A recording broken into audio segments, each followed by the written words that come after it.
La mañana después de la peor tormenta en casi una década, el pueblo de San Isidro despertó con el sonido del goteo de los aleros, el aroma de la tierra húmeda y el crujido de los escalones rotos de los porches. Los escombros estaban esparcidos por la calle de los Nogales, macetas de flores rotas, cercas inclinadas como borrachos y jardines convertidos en un lodazal. Era una de esas mañanas tranquilas y húmedas que hacían que la gente se moviera más despacio, parpadeara más tiempo y escudriñara el cielo en busca de señales de más lluvia. Fue entonces cuando lo vieron. Llegó caminando descalzo desde el sendero del este. Un extraño, un hombre de unos 35 años de piel morena, delgado pero robusto, con un sombrero de ala ancha bien calado y una pala colgada al hombro como el rifle de un soldado. Detrás de él, una carretilla de madera chirriante rodaba cargando solo un rastrillo oxidado, unas tijeras de podar y una manta enrollada. Nadie vio de dónde venía. Nadie preguntó. Se detuvo en la esquina de las calles Azucena y Olmo,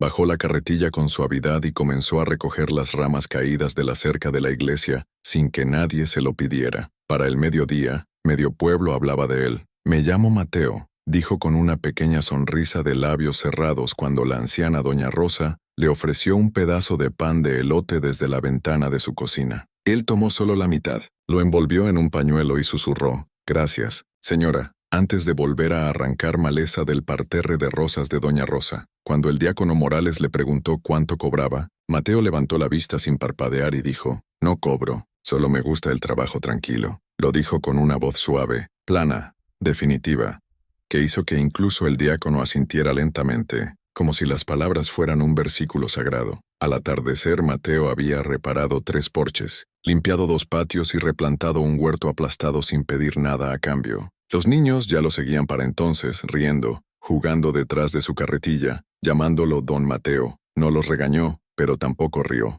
Los dejó seguirlo como pájaros tras un arado, con las cabezas llenas de asombro y los bolsillos llenos de piedras. A Mateo no le molestaban los niños, no hablaban demasiado, sabían escuchar.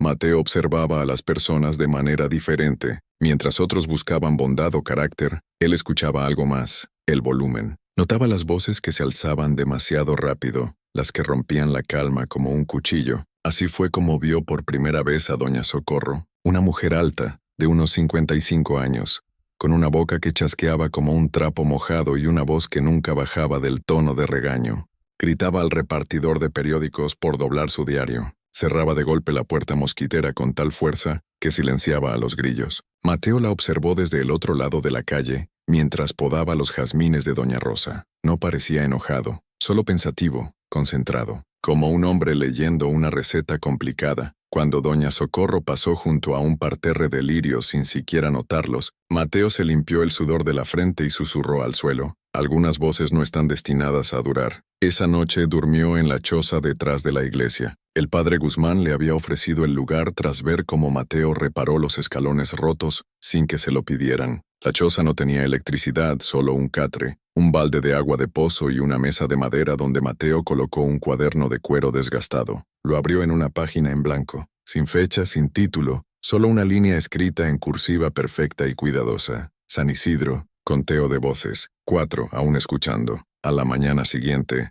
el pueblo despertó con setos podados, caminos barridos y una comodidad tácita. Era como si la naturaleza misma se hubiera calmado. Doña Rosa dijo que no había dormido tan plácidamente en años. Incluso los perros parecían más silenciosos. Mateo iba de casa en casa con una eficiencia silenciosa. Cabeza gacha, herramientas afiladas. Nunca tocaba a la puerta, nunca interrumpía. Esperaba a que le pidieran ayuda, y siempre lo hacían. «Don Mateo, ¿puedes ayudarme con mi parterre? Mateo, ¿podrías cavar una zanja junto a la cerca? Mateo, ¿te importaría revisar estas raíces?» Él sonreía suavemente y siempre respondía lo mismo: «Con mucho gusto». Pero cada tarea tenía un propósito. Cada hoyo que cavaba estaba medido con intención. Cada raíz que cortaba estaba contada. No solo trabajaba, exploraba, estudiaba, elegía. La tierra le hablaba de formas que la gente del pueblo nunca podría. Le decía dónde el suelo era más blando, dónde guardaría secretos, dónde los gusanos eran lo suficientemente abundantes para limpiar lo que yacía debajo. Para el tercer día, Mateo había contado 7 voces que no le gustaban. No personas, voces. Voces fuertes, amargas, jactanciosas, cortantes, que rompían el silencio e infectaban el aire. Las anotaba todas en su cuaderno por la noche. sin apellidos, sin direcciones, solo descripciones. Hombre alto, casa de la esquina, garganta como grava. Mujer con broche dorado, risa demasiado aguda. Y luego, una entrada rodeada con un círculo. Socorro, demasiado ruidosa para dormir, demasiado amarga para florecer. No las odiaba, no sentía nada parecido al enojo. Mateo nunca mataba por rabia, eso era un desperdicio.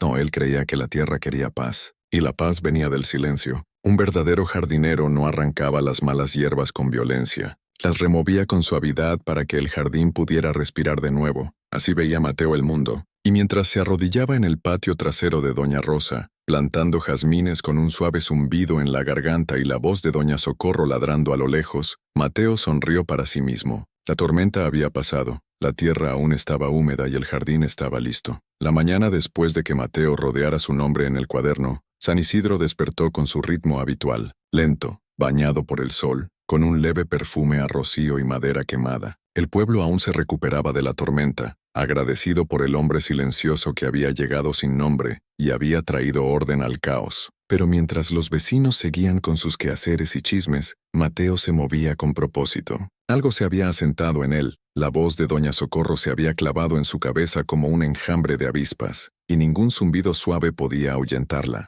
Había gritado de nuevo esa mañana, lo suficientemente fuerte como para hacer temblar la ventana de su vecino. Gritó a una niña por dejar caer un frasco, gritó al gato por maullar, gritó al viento por ensuciar su ropa limpia. Mateo lo escuchó todo desde el otro lado de la calle, mientras barría los escalones de la iglesia. Ella no sabía que él estaba escuchando, pero siempre lo hacía. Mateo no creía en el enojo. El enojo era ruido, el enojo era rápido. Lo que él hacía requería quietud, requería atención. Mientras otros podrían responder con furia, él respondía con silencio. Ese día estudió la casa de Doña Socorro desde la distancia. No a la mujer aún no, sino al suelo. Esperó hasta el anochecer, cuando la humedad se enroscaba alrededor de su cuerpo como una segunda piel, y se deslizó por el callejón junto a su patio, moviéndose como niebla. No traspasó, observó, notó dónde caían las sombras más largas, donde la maleza se aferraba a la cerca, donde el sol apenas tocaba el suelo. Caminó por el borde de la cerca trasera como un cartógrafo dibujando un mapa, notando qué esquina estaba más baja, donde las raíces se rompían con facilidad,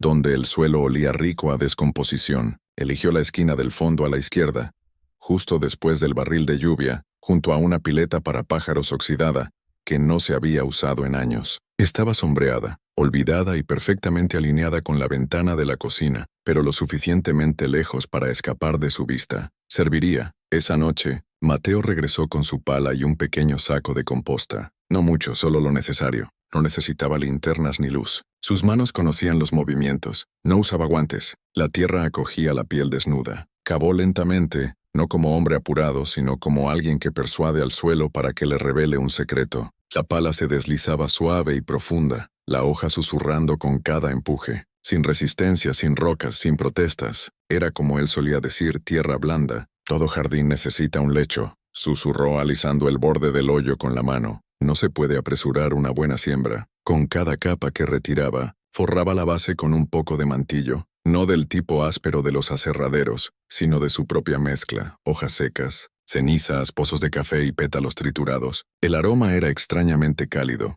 ligeramente dulce. Creía que suavizaba la transición. Mateo no solo enterraba a sus elegidos, los acunaba. Creía en la suavidad, el respeto, la entrega. Cuanto más ruidosa había sido una persona en vida, más gentil debía ser su final. De lo contrario, las raíces se ahogarían. De lo contrario, las flores se quemarían en las puntas. Para la medianoche el hoyo estaba listo, profundo hasta la cintura, lo suficientemente ancho para un cuerpo encogido, lo bastante hondo para desaparecer. Se sentó junto a él un momento, respirando por la nariz, escuchando. No los sonidos, sino la quietud. El aire en ese patio ya no vibraba con las órdenes gritadas de Doña Socorro. Todo estaba en silencio. Incluso el viento se había calmado. Mateo cerró los ojos e imaginó el lecho lleno, no de carne, sino de paz, con un último aliento retenido bajo la tierra húmeda, con el silencio que amaba más que nada en el mundo. A la mañana siguiente, el diácono le dio una nueva tarea, limpiar las enredaderas de la puerta del cementerio. Mateo la aceptó con gusto, pero sus ojos se desviaban a menudo hacia la casa de Doña Socorro, donde su voz aún perforaba el aire como agujas. Gritó al chico que entregaba la leche, gritó a las gallinas, cerró las contraventanas con tal fuerza que hizo temblar el tejado de lata. Mateo lo escuchó todo, pero ahora no lo irritaba. No se le metía bajo la piel. Ahora sonaba como los últimos tic-tacs de un reloj que se detiene. Después de limpiar la puerta y recibir las gracias del diácono, Mateo regresó a su choza. Se cambió a ropa limpia, dobló su camisa de trabajo con la precisión de un soldado y puso agua a hervir para un té. No para él, para ella. Necesitaría estar relajada. Su cuerpo merecía descansar sin violencia. Seleccionó una mezcla especial: manzanilla, miel, raíz de valeriana y solo un toque de tintura para llevarla al sueño antes del último sorbo. Lo probó él mismo para asegurarse de que fuera suave, no amargo. El amargor lo arruinaba todo. Esa tarde, justo antes del anochecer, Mateo pasó por su casa con su carretilla. Doña Socorro, como era de esperarse, estaba afuera, intentando arrastrar un enrejado podrido lejos de su parterre. Se atoró en una raíz. Maldijo en voz alta. «Tú», dijo señalándolo con 2 dedos. «Mateo, o como sea que te llames. ¿Quieres trabajo? Ayúdame con esta maldita cosa». Él sonrió asintiendo suavemente. «Con mucho gusto». Ella lo llevó al patio trasero quejándose del daño de la tormenta, de los chicos inútiles que no aparecieron a ayudar, del gato que rasgó sus cortinas. Él asentía respondiendo solo cuando era necesario. Luego, con un timing perfecto, le ofreció el té. «Traje un poco para mí, pero está mejor caliente. Ayuda con el calor». Ella lo tomó sin darle las gracias. Tomó un sorbo, luego otro. Él se dirigió al enrejado, fingiendo luchar con la raíz mientras ella murmuraba y se sentaba en su silla. Para cuando él se dio la vuelta, su vaso estaba vacío, y su cuerpo se deslizaba lentamente hacia el sueño. Su mano temblaba en el reposabrazos, sus labios aún entreabiertos como si fuera a gritar una última queja, pero no salió sonido alguno. Mateo se agachó frente a ella, observó, esperó. Su respiración se ralentizó, luego se estabilizó. El momento había llegado.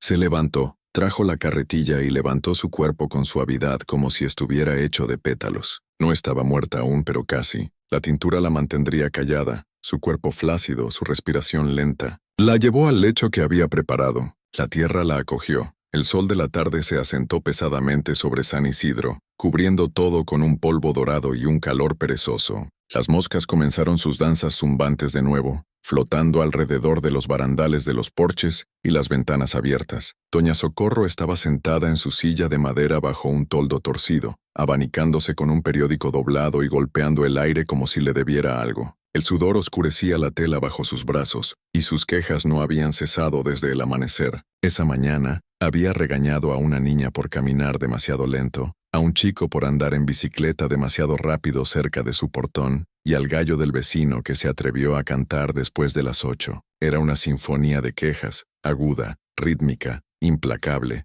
y Mateo, que había estado deshiervando los escalones laterales de la iglesia, lo escuchó todo, pero no reaccionó. No con enojo, no con molestia, solo con una lenta sonrisa de labios cerrados y un leve zumbido bajo su aliento, uno de esos espirituales sin palabras que se hundían en los huesos como humo. Siempre zumbaba cuando el momento estaba cerca porque en su mente, ellos siempre venían a él, no al revés. Nunca tuvo que atraer, nunca tuvo que planear. Los ruidosos lo llamaban sin saberlo, y Mateo en su suave silencio simplemente respondía. Por la tarde el momento llegó. Justo cuando empujaba su carretilla frente al portón de Doña Socorro, ella lo llamó, fuerte, aguda, con un dejo de superioridad en su tono. «Oye, jardinero, ayúdame con este maldito arbusto. Tiene espinas como cuchillos y raíces más gruesas que el demonio», señalaba un camelia moribunda que se inclinaba desde la última tormenta. Su voz atravesó el aire como un pie de cabra en una vidriera. Mateo se detuvo. No se inmutó. No levantó la vista de inmediato. Simplemente giró los ojos hacia su porche y encontró su mirada con esa misma expresión serena. «Con mucho gusto», dijo suavemente, casi con reverencia. Ella gesticuló con la mano, un movimiento despectivo, y se levantó de su asiento, tambaleándose ligeramente sobre un pie. Ya era hora de que alguien hiciera algo útil por aquí. Lo llevó al lado de la casa donde el jardín se había enredado en el descuido. El enrejado había colapsado. Las enredaderas se habían envuelto como manos viejas alrededor del marco, y el arbusto de camelia parecía haber librado una guerra y perdido. Mateo lo observó en silencio, ya imaginando desde qué ángulo caería ella, cómo la tierra la abrazaría. Pero había un paso antes de eso. Siempre había un paso antes de eso. Mientras Doña Socorro señalaba dónde cavar, su voz zumbando como una fotografía rota, Mateo metió la mano en el saco de tela al fondo de su carretilla y sacó un termo pequeño y una taza de latón. Vertió con cuidado sin dejar que salpicara. El líquido era ámbar profundo, fragante y suave, manzanilla y valeriana para el sueño, miel para el calor, y solo un toque de tintura, medida con un gotero de madera, nunca de metal, para calmar los nervios sin detener el aliento demasiado pronto. Traje un poco de té, dijo casualmente sin mirarla. He estado trabajando todo el día. Evita que el calor se te meta en la cabeza. Ella lo miró con escepticismo. ¿Es dulce? Sí, señora. Tomó la taza sin dudar mucho y se sentó en la silla del porche que había arrastrado a la sombra antes. Dio un sorbo, gruñó, luego tomó otro. Le falta un poco más de azúcar, murmuró. Pero el tercer sorbo llegó más rápido, y el cuarto. Mateo le dio la espalda, arrodillándose junto al arbusto y fingiendo luchar con una raíz obstinada. No miró, no necesitaba hacerlo. El ritmo siempre era el mismo. Primero venía el suspiro, luego el agarre flojo en la taza, luego la mirada vacía al vacío. Sabía el minuto exacto en que comenzaba a hacer efecto, cuando su voz se detenía a mitad de una frase. Ese era el momento en que el silencio florecía. Ella murmuró algo incoherente. La taza se le resbaló de la mano y rebotó suavemente en el suelo del porche. Mateo se giró entonces, levantándose lentamente. Ella estaba ligeramente desplomada en la silla, los ojos parpadeando como hojas atrapadas en un viento lento, los labios entreabiertos. Su respiración no se había detenido, solo se había ralentizado, suavizado. Caminó hacia ella con suavidad, arrodillándose junto a la silla como si atendiera un altar. Con una mano limpió el sudor de su frente con su propio trapo. Con la otra, ajustó su cabeza para que descansara más cómodamente contra el respaldo de la silla. Por un momento simplemente observó su respiración, charcos largos y superficiales de aire, el motor ruidoso de su voz finalmente apagándose. Se inclinó cerca de su oído y susurró, no como amenaza, sino como despedida. Deja que las flores hablen por ti ahora. Con manos cuidadosas, Mateo la levantó de la silla. Su cuerpo, aunque no sin vida, estaba flácido como un lienzo empapado. Sus brazos colgaban a los lados, y su cabeza se ladeaba ligeramente contra su pecho. La llevó por el patio lateral, pasando las piedras agrietadas, pasando el hibisco que no había florecido en 3 veranos, hacia la esquina del fondo a la izquierda del jardín, donde la tierra ya había sido removida, esponjada y calentada. El lecho que había cavado 3 noches atrás, forrado con mantillo sombreado del sol, estaba listo. El hoyo se abría como una cuna en la sombra, no fría, no cruel, solo expectante. La bajó lentamente, los pies primero, acomodándola con suavidad para que sus rodillas se doblaran, para que sus brazos se cruzaran cuidadosamente sobre su pecho. Su respiración era ahora más lenta, más suave que una brisa. Su boca se había cerrado, estaba callada. Mateo se quedó de pie sobre ella por un largo rato, sin moverse, sin hablar. Sus ojos siguieron a una abeja que zumbaba perezosamente sobre una maleza cerca de la pileta para pájaros. Podía sentir la tierra bajo sus dedos, el aroma del té aún flotando en el aire. El mundo estaba quieto. Tomó su pala y con el suave ritmo de una nana, comenzó a devolver la tierra. Una palada, luego otra. Cada movimiento era elegante, con propósito, sin prisas, sin pánico. La tierra caía en susurros cubriendo su rostro, sus brazos, su pecho. Su silueta desapareció como un dibujo borrado. Cuando terminó, colocó un bulbo de lirio en el centro, presionándolo lo justo para anclarlo en el cuerpo silencioso debajo. Lo cubrió, alisó la tierra con sus manos, luego dio un paso atrás. No lloró, no sonrió, pero por primera vez en días, sintió algo cercano al descanso. Regresó a su choza, vertió el té restante y escribió en su diario: socorro ruidosa, quebradiza, ahora descansa. Lirio plantado. Luego cerró el libro, juntó las manos y susurró al aire: el amargor arruina la tierra, deben irse con suavidad. El sol se deslizó detrás de los cipreses cuando Mateo regresó a la esquina del patio de Doña Socorro, empujando la carretilla con ruedas silenciosas. El pueblo estaba tranquilo ahora. San Isidro siempre caía en un silencio justo después de la cena, cuando los porches se llenaban de mecedoras y los grillos comenzaban sus canciones bajas. Pero esa noche, ese silencio parecía más profundo. Podía escuchar su propia respiración mientras cruzaba el césped, y las ruedas apenas dejaban un rastro en la tierra blanda. El cuerpo de Doña Socorro se movía suavemente con el movimiento de la carretilla, sus brazos cruzados sobre el pecho, su barbilla inclinada hacia abajo como en un sueño superficial. Su respiración era fina, casi desaparecida, pero aún allí, como el final de una brisa antes de que el crepúsculo colapse en la noche. Mateo no habló, no se apresuró. Se detuvo justo antes del hoyo y contempló la escena como un pintor estudiaría un lienzo antes de dar la pincelada final. El lecho era perfecto, Lo había cuidado cada noche durante 3 días. La tierra había sido aflojada, enriquecida, removida y dejada respirar. No olía a muerte, olía a tierra, cruda, fértil, expectante. Dio un paso hacia el frente de la carretilla y, con la facilidad de alguien que lo había hecho demasiadas veces, se inclinó.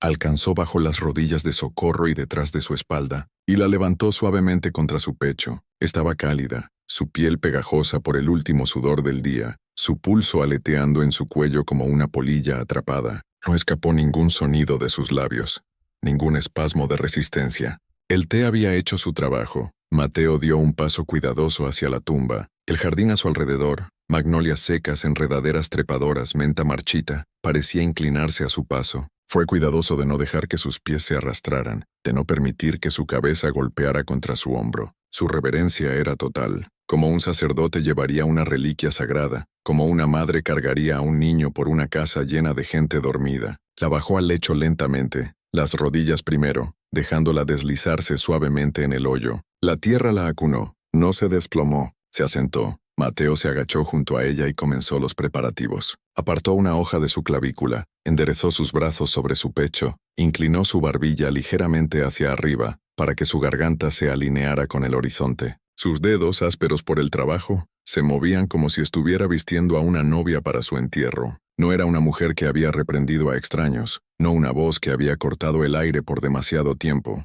No pensaba en esas cosas ahora. Su voz se había ido, solo quedaba su cuerpo, y ese cuerpo, para él, era tierra a punto de volverse sagrada. Metió la mano en el saco de lona que colgaba de su cinturón y sacó 3 objetos. Un paño doblado, un puñado de ceniza de rosas y un bulbo, pequeño, pálido, con venas como la parte trasera de la mano de una anciana. Frotó el paño en su frente, limpiando la última gota de sudor. Luego, con dedos lentos, esparció la ceniza a lo largo de su cabello, murmurando una frase bajo su aliento. No palabras en particular, no en español, no en ningún idioma con gramática o vocales, solo sonido, un zumbido, un ritmo que vibraba en su garganta y en la tierra. Mientras zumbaba, sus ojos se cerraron y por un momento lo sintió, la quietud a su alrededor. Luego vino la pala. La primera palada de tierra no hizo ruido al caer. Aterrizó suavemente en sus rodillas, deslizándose entre los pliegues de su falda. La segunda palada cubrió sus manos. Hizo una pausa después de la tercera, y dejó que el silencio se asentara de nuevo. Una palada, un zumbido, otra palada, otro aliento. Cada movimiento era deliberado. Cada respiración que ella daba era más silenciosa que la anterior. La tierra comenzó a reclamarla, no con violencia, sino como un abrazo.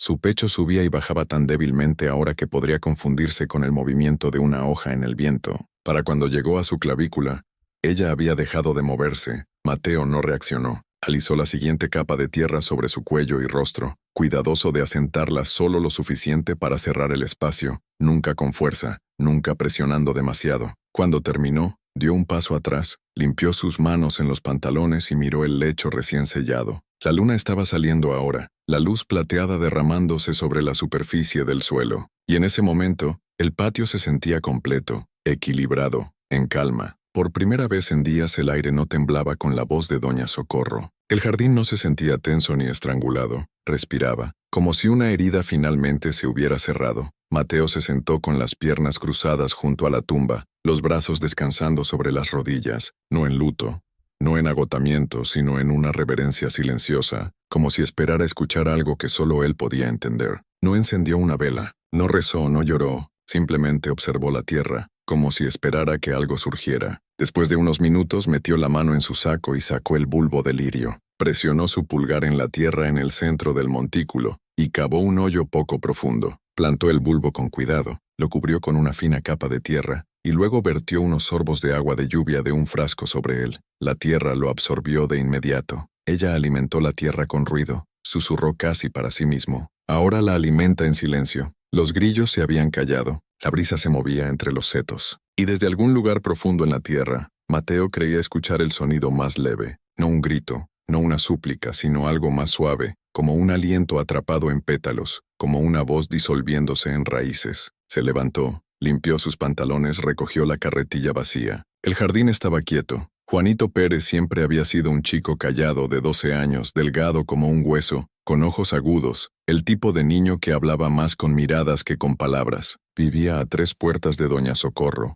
en una casa amarilla chirriante con contraventanas descascaradas y un padre que bebía tequila barato antes del mediodía. Su madre había muerto cuando él tenía 5 años. Desde entonces, Juanito había aprendido a mantenerse en los rincones, a moverse entre las grietas de las conversaciones de los adultos sin ser notado. No era de los que hablaban a menos que le hablaran, pero notaba cosas, siempre lo había hecho. Y últimamente, lo que más notaba era a Mateo. Había algo diferente en la forma en que el hombre se movía. Silencioso, sí, pero era más que eso. Mateo no caminaba, fluía. Sus pasos nunca parecían aterrizar completamente en el suelo, como si siempre estuviera deslizándose justo sobre el aliento de la tierra. Cuando podaba setos lo hacía como escultor, cuando barría porches nunca hacía ruido, y cuando cavaba, lo que hacía a menudo no era el golpe descuidado de los peones. Era gentil, como si arropara la tierra para la noche. Juanito lo había estado observando durante una semana, desde debajo de los porches, detrás de los troncos de los árboles, agachado en zanjas. Había visto a Mateo moverse por el pueblo con un ritmo que nunca cambiaba, siempre empujando la misma carretilla, siempre con ese saco raído, siempre zumbando esas extrañas melodías sin palabras que se pegaban a las costillas como melaza. Y luego estaba doña Socorro. Un día estaba gritando sobre su ropa a cualquiera que escuchara. Al siguiente, simplemente desapareció. La gente decía que se había ido a la casa de su prima en Guadalajara, pero Juanito había visto su silla en el porche, aún meciéndose esa tarde.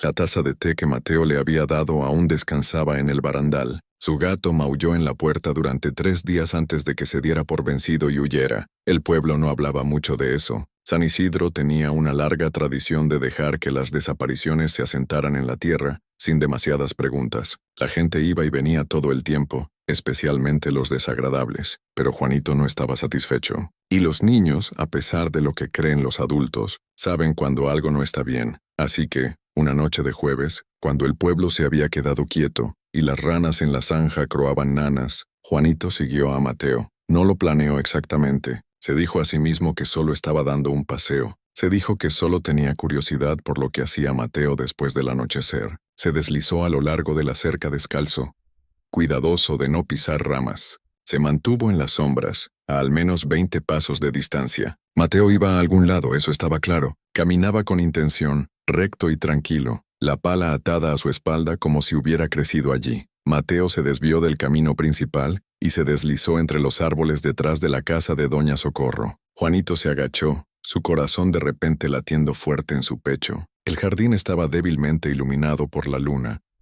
lo suficiente para proyectar un brillo azul pálido sobre el enrejado cubierto de maleza y los parterres. Mateo dio un paso hacia la esquina del fondo, el lugar donde Juanito lo había visto cavar días antes, y se arrodilló. Entonces pasó algo extraño. Mateo no cavó, aún no. Se inclinó hacia adelante, puso una mano plana sobre la tierra y susurró algo. Juanito no pudo escuchar las palabras, pero vio los labios del hombre moverse, vio la reverencia en su postura. No era solo jardinería, era oración, era comunión. Mateo estaba hablando con la tierra. Juanito no quiso hablar. Las palabras simplemente salieron, escapándose de su boca como un aliento. ¿Estás hablando con la tierra? Mateo se congeló por un momento. Toda la noche pareció detenerse, incluso la brisa. Luego lentamente Mateo se giró. No parecía enojado, no parecía sorprendido. Parecía tranquilo, sereno, como si hubiera sabido que Juanito estaba allí todo el tiempo. A veces responde, dijo Mateo suavemente. Juanito dio un paso atrás. No estaba seguro de por qué, pero su estómago se revolvió. Sintió que había traspasado no un terreno, sino algo antiguo, algo sagrado.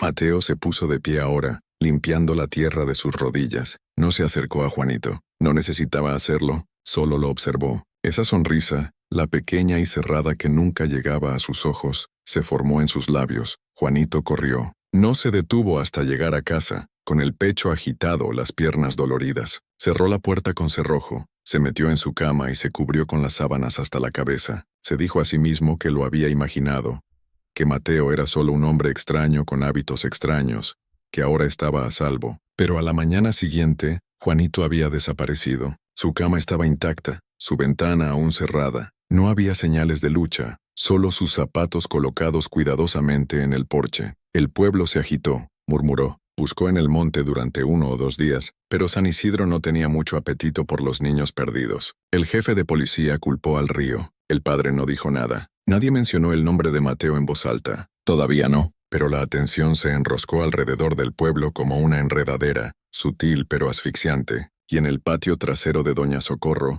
en la esquina del fondo, otro lirio había florecido. No estaba allí el día anterior. Los vecinos susurraban detrás de puertas cerradas. Notaron el segundo lirio. Contaron a las personas que habían desaparecido. Algunos comenzaron a cerrar sus puertas con llave. Otros evitaban el camino de Mateo, pero aún así nadie lo enfrentó. No le temían a él directamente, sino a algo más grande, algo debajo, una verdad que olía demasiado a raíces podridas y flores frescas. Y Mateo, esa noche regresó a su choza detrás de la iglesia, encendió una pequeña vela y abrió su diario. Escribió lentamente, con cuidado. Juanito observó demasiado, vio demasiado, pero fue gentil. El lirio creció rápido. La tierra habló después, más fuerte de lo usual. Están empezando a escuchar el silencio. Cerró el libro. Afuera, el viento susurraba entre los setos. El aire estaba quieto, pero en el jardín, en la tierra, los lirios florecían en un silencio perfecto. La mañana era clara, inusualmente seca para finales de mayo, con una brisa ligera que rozaba los callejones estrechos de San Isidro, como si el pueblo mismo estuviera exhalando algo que había retenido demasiado tiempo. Doña Carmen Torres, una costurera jubilada con una espalda fuerte y un instinto agudo, se levantó antes del sol para trabajar en su jardín. No era como las otras mujeres del vecindario. Carmen no chismeaba, no se inmutaba ante los truenos y no sonreía a menos que lo sintiera de verdad. Había visto la casa de Doña Socorro quedarse en silencio. Había visto el lirio florecer en su patio trasero sin que Socorro regresara. Y ahora, otro lirio florecía donde el pequeño Juanito solía perseguir ranas. Había mantenido la boca cerrada, pero sus ojos estaban bien abiertos. Esa mañana, se agachó junto a la hilera de cebollas detrás de su cobertizo, con las manos envueltas en guantes de yute, cavando lentamente en la tierra. Siempre había trabajado su tierra ella misma. Nunca aceptó la ayuda de Mateo, incluso cuando él la ofreció. Algo en él siempre le había erizado la piel, aunque no podía ponerlo en palabras. No le gustaba que nunca pareciera sorprendido. O cómo zumbaba a la tierra como si pudiera responderle. Aún así, el pueblo había caído bajo su encanto como abejas al jarabe, y Carmen, como siempre, se había mantenido al margen, observando. Su palita golpeó algo duro. No era una roca, sino un clic, hueco, metálico. Hizo una pausa, frunció el ceño, apartó la tierra con dedos cuidadosos y descubrió una caja de lata oxidada, del tamaño de un libro. Sus bordes estaban desgastados, como si hubiera sido manipulada a menudo, pero estaba enterrada profundamente, al menos a 25 centímetros. No recordaba haber colocado nada allí. Nadie más que ella trabajaba esa tierra. Limpió la superficie con su guante, con el corazón latiendo lento y pesado. La tapa crujió al abrirla. Dentro había un pedazo de tela de yute doblada, y debajo, un delgado diario de cuero negro, bien conservado, del tipo que llevaría un banquero o un enterrador. Lo sacó con dedos que ahora temblaban. La primera página estaba en blanco, la segunda también, pero en la tercera comenzaba la escritura, cursiva nítida, perfecta, no apresurada, sino medida, como alguien que entendía el peso de las palabras. Al principio parecía una lista, sin fechas, sin ubicaciones, solo nombres y comentarios al lado. Regino obstinado necesitó suavizarse, tardó más en apagarse. Juanito observó demasiado joven para enterrar, pero demasiado ruidoso para dejarlo. Socorro, voz orgullosa. El lirio floreció rápido. El silencio se asentó pronto. La mano de Carmen se congeló. Su boca se secó.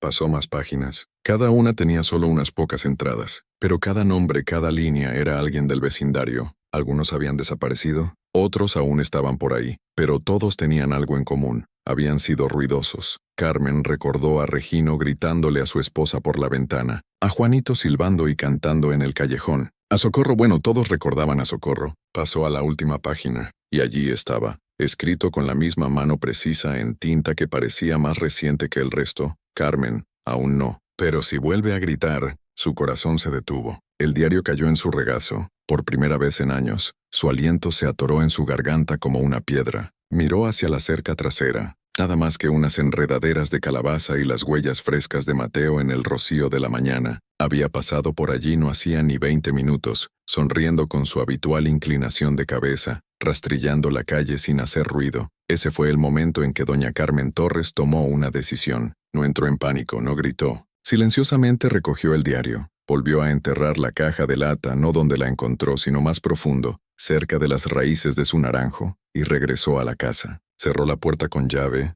corrió las cortinas y comenzó a empacar.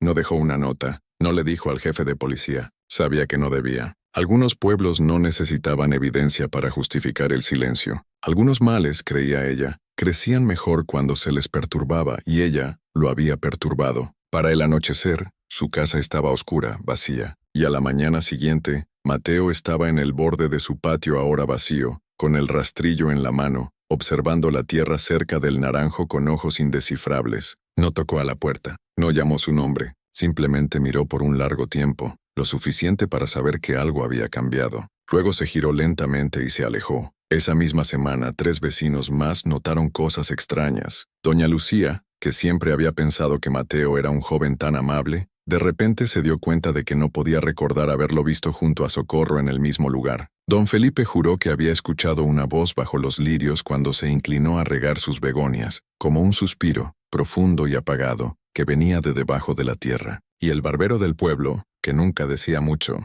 mencionó en el bar una noche que había visto a Mateo cavando en el mismo patio 3 noches seguidas. Aunque el jardín ya estaba terminado, los susurros comenzaron, no en voz alta, no durante el día, sino detrás de puertas cerradas, bajo las luces de los porches, en voz baja. Una mujer desaparecida, un niño esfumado, otro lirio, luego otro, siempre en los patios donde él había trabajado, siempre en los lugares donde el ruido había sido más denso. La coincidencia comenzaba a ser demasiado frágil para sostenerse, pero para entonces, Mateo ya estaba limpiando otra calle, otra cerca, otro pedazo de tierra seca. Se movía más lento ahora, más cuidadosamente, pero no porque tuviera miedo. Nunca temía, ajustaba, podaba su rutina, eliminaba los riesgos. Después de todo jardín se vuelve salvaje, toda mano resbala, toda raíz rompe algo eventualmente. Esa noche, abrió su cuaderno y dudó más de lo usual antes de escribir. La página permaneció en blanco durante varios minutos mientras la miraba bajo la luz de la vela, escuchando no la calle, sino la tierra. Finalmente escribió: Carmen se fue, ruido pospuesto. Debo replantar en otro lugar. Grietas arriba, silencio abajo, el control se desliza. Debo volver al ritmo. Cerró el libro y apagó la vela. Afuera, el viento sacudía los árboles, y bajo el naranjo en el patio abandonado de doña Carmen, algo pulsaba en las raíces, esperando. El viento que llegó a San Isidro esa mañana era frío, inusualmente frío. Se colaba por las rendijas de las ventanas y bajo las puertas, enroscándose alrededor de los tobillos como algo vivo. Era el tipo de viento que hacía que los ancianos se inclinaran hacia adelante en sus sillas y que las madres callaran a sus hijos sin razón alguna. Algo estaba cambiando en los huesos del pueblo. Algo podrido estaba emergiendo. Para cuando llegaron los hombres del jefe de policía, la noticia ya se había extendido. Doña Carmen se había ido.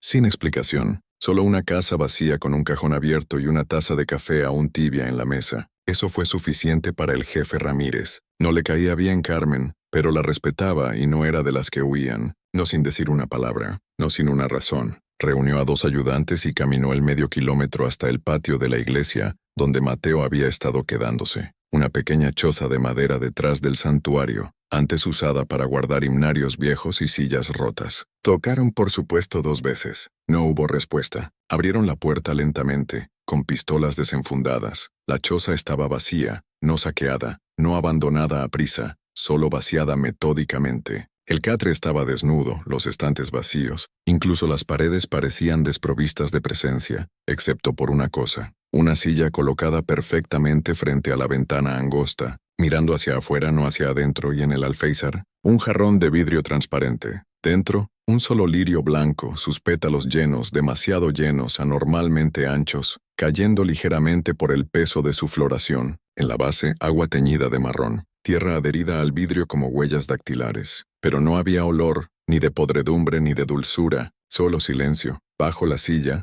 un leve contorno en el polvo mostraba dónde habían descansado las botas de Mateo. Había estado allí, esperando, observando, y luego se fue. Desapareció como un susurro en una habitación llena de gente. El jefe Ramírez miró el lirio por un largo rato antes de hablar. «Llévenlo con nosotros», murmuró, pero nadie se movió. Afuera el pueblo ya estaba cavando. Vecinos, silenciosos y con ojos abiertos, comenzaron a remover sus jardines, algunos con manos temblorosas, otros con resolución solemne. Las palas chocaban contra las raíces. Los rastrillos arañaban los parterres elevados. Lo que comenzó como una investigación cautelosa, pronto se convirtió en un desenterramiento frenético. Ya no esperaban, ya no fingían. Lo habían sentido durante semanas, tal vez meses. Algo estaba mal en la tierra. Algo respiraba bajo sus casas. Algo que Mateo había plantado a plena vista. En la casa de doña Socorro, cavaron junto a la pileta para pájaros oxidada. La tierra, a pesar de la temporada seca, estaba blanda, demasiado blanda. Un golpe de pala, y el suelo se hundió con un suspiro pesado. Dentro, huesos pálidos, retorcidos, envueltos en lo que parecía ser enredaderas secas. Unos brazaletes colgaban de ellos, uno aún con la inicial S. Un niño gritó. Un hombre cayó de rodillas. En la esquina del callejón donde Juanito solía jugar, arrancaron otro lirio del suelo. Debajo encontraron una pequeña mandíbula. Dientes de leche aún intactos. Detrás de la iglesia, un parche de menta silvestre fue arrancado por las raíces.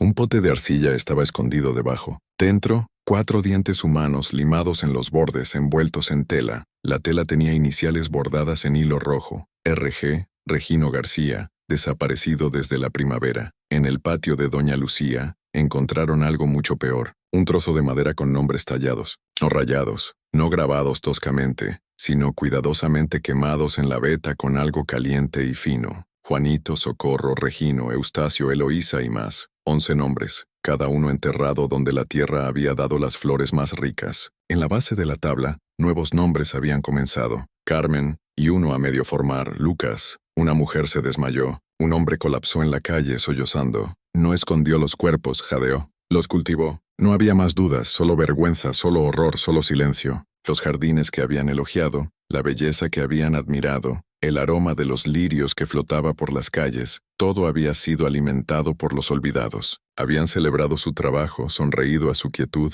lo dejaron rastrillar, plantar y podar sin nunca preguntar qué estaba realmente cuidando. El jefe Ramírez ordenó excavar cada patio que Mateo había tocado. Para el atardecer, habían recuperado 6 esqueletos más, algunos parciales, algunos completos, todos doblados cuidadosamente como si hubieran sido colocados con amor, no con crueldad. Uno tenía flores secas colocadas sobre la caja torácica. Otro tenía los dedos entrelazados, sosteniendo un corazón de piedra tallado en madera. Y aún así, Mateo no había dejado una sola huella dactilar, ni sangre, ni tela, ni herramienta. Nada excepto sus flores, siempre lirios, siempre blancos, siempre floreciendo demasiado rápido. Para el final de la semana, San Isidro no era un pueblo, era un cementerio. Las cercas se hundían bajo el peso del duelo. El aire, antes lleno de zumbidos y pasos, se volvió plano. Los niños se quedaban dentro. Las puertas permanecían cerradas incluso de día. Los vecinos ya no hablaban al pasar. ¿Qué podían decir? Que lo habían visto rastrillar sus hojas, que le habían ofrecido té, que habían elogiado sus flores. Todos, de alguna manera, lo habían dejado entrar. No se había escondido en las sombras, había trabajado bajo su sol, silbado en sus patios, sonreído a sus hijos, plantado silencio semilla por semilla. Y ahora, las raíces de ese silencio corrían por cada césped, cada alma, cada aliento en San Isidro. Habían desenterrado el horror, pero era demasiado tarde porque la tierra nunca miente, y algunas verdades, una vez sacadas a la superficie, nunca pueden volver a enterrarse. Pasaron los años, pero el nombre de Mateo permaneció en San Isidro como un humo que se negaba a disiparse. El tiempo no lavó el horror, solo lo enterró más profundo bajo paredes recién pintadas y sonrisas corteses. Los jardines, una vez orgullo de cada hogar, cayeron en el abandono. Nadie tocaba la tierra. A los niños se les decía que no jugaran cerca de los parterres. Los lirios antes amados ahora eran temidos. Los arrancaban al primer signo de floración, los quemaban en fogatas, los aplastaban bajo botas temblorosas. Mateo había desaparecido tan completamente que era como si la tierra misma lo hubiera tragado. Sin huellas, sin avistamientos, ni un susurro en el pueblo siguiente o el de más allá. Algunos creían que se había ahogado en el río. Otros pensaban que se había disuelto en los sistemas de raíces, como un nutriente fantasmal. Fuera cual fuera la verdad, nadie se atrevía a decir su nombre completo nunca más. Lo mencionaban solo en fragmentos. El hombre del jardín, el silencioso, el sembrador. Aún así, las historias crecían como maleza. En pueblos de todo el sur comenzaron a pasar cosas extrañas. Una familia en Querétaro despertó una mañana para encontrar 5 lirios floreciendo en círculo, donde el padre había estado cavando una zanja de drenaje la semana anterior. Juró que no había plantado nada. Esa misma semana, perdió la voz por completo. Los doctores no encontraron causa. Las flores desaparecieron para la mañana siguiente, sin dejar rastro. En San Luis Potosí, la esposa de un sacerdote estaba cuidando sus hierbas, cuando su palita golpeó algo duro. Cavó con cuidado y encontró un pedazo de tela doblada que contenía un diente de niño y una sola línea escrita en papel. Los más ruidosos siempre duermen últimos. Se mudó ese fin de semana, dejando su casa, su congregación y todo lo que había conocido. Luego vino el incidente en Tepoztlán, el que cementó la leyenda de Mateo en un folclore susurrado. Elena Vargas, una viuda de unos 60 años, vivía sola en una cabaña blanca descolorida en una calle sin salida. Mantenía una casa ordenada. No molestaba a sus vecinos y no había trabajado en su jardín en más de 3 años. Una mañana, justo después del amanecer, salió y encontró un solo lirio blanco creciendo en el centro de su patio. No estaba allí el día anterior. El suelo había estado limpio. Lo sabía porque ella misma lo había barrido después de que el viento esparciera ramas del árbol de aguacate. Ahora la flor estaba allí, alta, con los pétalos abiertos y temblando ligeramente en el aire quieto. Su perro Canelo se negó a salir. Ladró, luego gimió, luego se acostó contra el marco de la puerta con los ojos fijos en la flor. Cuando Elena se acercó, su piel se erizó. La tierra bajo el lirio se sentía mal, no solo húmeda, no solo fresca, sino cálida, como si algo vivo pulsara justo bajo la superficie. Empacó su maleta en 1 hora, tomó a Canelo y dejó una sola nota para el vecino. No lo toques, no hagas preguntas, solo vete. Nunca regresó. Después de eso, el miedo echó raíces no solo en San Isidro, sino en todos los lugares que Mateo había tocado. Historias de Tehuacán, de Zacatlán, de los alrededores de Ciudad de México. Cuentos de flores que brotaban donde no debían, de herramientas encontradas oxidadas y zumbando levemente al tocarlas.